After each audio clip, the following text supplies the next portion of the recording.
En el vídeo de hoy te voy a hablar del que para mí es el mejor modelo de psicoterapia. Se trata de la terapia de esquemas. Te voy a contar sus principales diferencias con la terapia cognitivo-conductual, por qué a mi modo de ver está un pasito por delante y también cómo se aplica.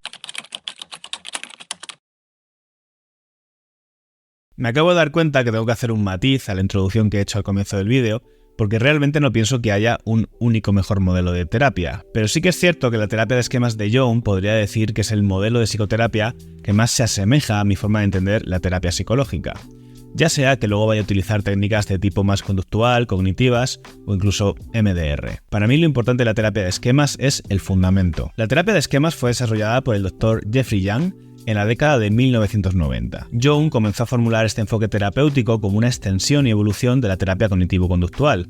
Él había trabajado estrechamente con Aaron Beck, uno de los fundadores de la TCC. Jung y sus colegas se dieron cuenta que la terapia cognitivo-conductual tenía sus claras limitaciones a la hora de ser capaz de ayudar a determinados grupos de pacientes. A este grupo de pacientes donde la TCC no es capaz de llegar, les llamaron pacientes con problemas caracterológicos profundos. Los problemas caracterológicos serían aquellas dificultades psicológicas o patrones de comportamiento que están profundamente arraigadas en la personalidad. Dicho de otro modo, para estos autores, aquellos pacientes que se beneficiarían escasamente de la terapia cognitivo-conductual serían aquellos que tienen trastornos de la personalidad. Ok, ¿y esto por qué? Algo que está en la base de la terapia cognitivo-conductual es que el sufrimiento humano se mantiene por pensamientos distorsionados y por conductas que son problemáticas, y que, modificando dichos pensamientos y dichas conductas, habrá una repercusión directa sobre el bienestar emocional. Esto no está mal, es así. Técnicas como cuestionarse los pensamientos, someterlos a pruebas de realidad o la propia repetición pueden fomentar cambios positivos en esta dirección, pero requieren de una condición sine qua non, y es que la persona tenga un cierto grado de flexibilidad cognitiva. Y algo que caracteriza al trastorno de personalidad, independientemente del tipo que sea, es la rigidez. Un trastorno de personalidad lo es porque hay patrones rígidos y estables en la forma de pensar, de comportarse, de percibir las cosas y también de sentirlas. Por eso, tener un cierto rasgo de personalidad no se considera una condición patológica. Hablamos de trastorno de la personalidad cuando ese rasgo o una serie de rasgos concretos han llegado a cotas muy elevadas. Te voy a poner un ejemplo para que lo entiendas. Yo, por ejemplo, puedo tener una serie de rasgos histriónicos de personalidad y que esos rasgos de personalidad me sean útiles en determinados momentos. Por ejemplo, si tengo que salir a vender algo. La diferencia con el trastorno de personalidad es que el rasgo se encuentra tan rigidificado que es como si la persona solamente tuviera una marcha o se encontrará constantemente atrapada por dicho rasgo. Por ejemplo, imagina el caso de una persona que sí que tiene un trastorno de personalidad histriónica, va a conocer a los amigos o la familia de su pareja y está todo el rato intentando llamar la atención y se siente mal si no le hacen caso, cuando es lo natural, si llegas a un grupo nuevo, pues que en principio tu posición sea un poco más secundaria. La cuestión es que la terapia de esquemas de Jung no pone el foco en los pensamientos y en las conductas problemáticas actuales, que también, sino en lo que llaman los esquemas precoces desadaptativos. Estos son creencias nucleares que tiene la persona sobre sí misma, sobre los demás y sobre el mundo, que se han ido construyendo a lo largo de su historia vital, preferentemente durante la infancia y la adolescencia. Yo los suelo llamar esquemas emocionales, pues si me oyes decirlo, que no te confundas. Estos esquemas se internalizan y se convierten en pilares que sujetan el mundo de la persona.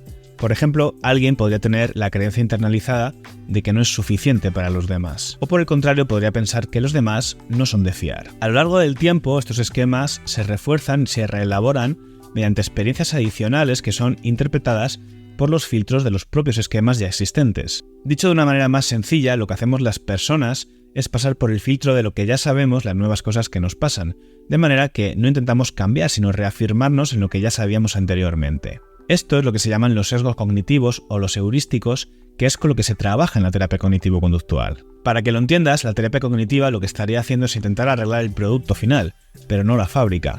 Es como intentar podar las malas hierbas de un terreno que en verdad es poco fértil. Y no me malinterpretes, no estoy queriendo decir con esto que trabajar con los pensamientos sea un trabajo inútil, ni mucho menos.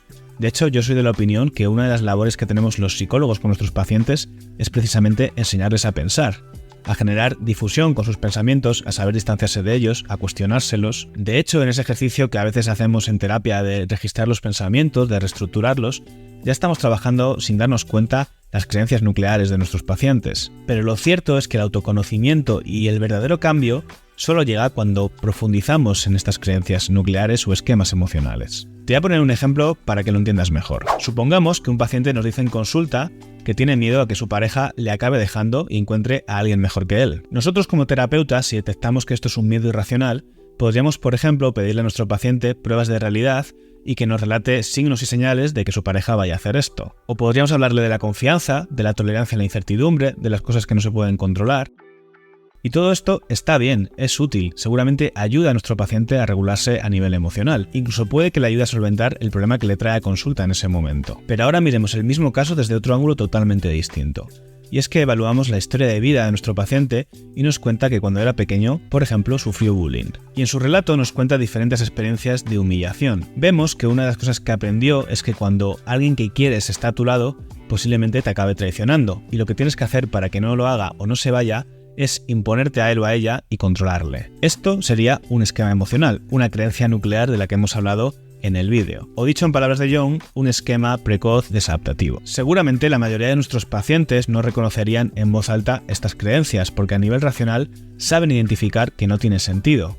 Pero lo cierto es que en el fondo siguen funcionando bajo estas creencias o mantras. La cuestión o el asunto es que mientras la persona no sea capaz de integrar ese esquema emocional y sustituirlo por uno más adaptativo que le permita, en este caso, tener mejores relaciones y que también se pueda creer y le funcione, pues realmente el problema va a seguir persistiendo. Por eso te decía al comienzo del vídeo que lo importante para mí de este modelo de psicoterapia no es tanto la técnica, sino el fundamento. Que los terapeutas tengamos siempre en mente la necesidad de hallar esos esquemas emocionales que están sosteniendo el sistema patológico de la persona. Y una vez hecho esto, ya la técnica me parece accesoria. Habrá pacientes a los que les funcione mejor, por ejemplo, tener debates de carácter más cognitivo sobre sus esquemas emocionales, a otros que les convenga hacer experimentos conductuales para someter a prueba sus creencias, o hacer MDR, que para mí no es más que una técnica de reestructuración emocional donde se proyectan dichos esquemas. Por ejemplo, las cartas terapéuticas que yo saqué sobre TCA y ansiedad, en el fondo se trata sobre esto, sobre proyectar en las cartas los esquemas emocionales y trabajar a un nivel simbólico y no tanto racional. Como ves, son todo diferentes maneras de trabajar con estos esquemas emocionales y encontrar una nueva verdad, una nueva realidad más adaptativa. Y esto para mí no es solamente excluyente en trastornos de personalidad. La terapia de esquemas de Jung quizás ha encontrado su máxima utilidad en esta área porque la rigidez de los trastornos de personalidad hace que sea necesario trabajar con los esquemas emocionales, pero para mí es fundamental en cualquier tipo de terapia. Y dicho esto, si te ha molado este vídeo, házmelo saber, yo lo voy a ir dejando ya por aquí. Te puedo contar muchas más cosas de la terapia de esquemas, así que si te interesa, házmelo saber en los comentarios y traeré más vídeos sobre este modelo de psicoterapia. Por mi parte nada más, si te ha molado, lo dicho, dame un like, suscríbete y nos vemos en el siguiente vídeo. Adiós.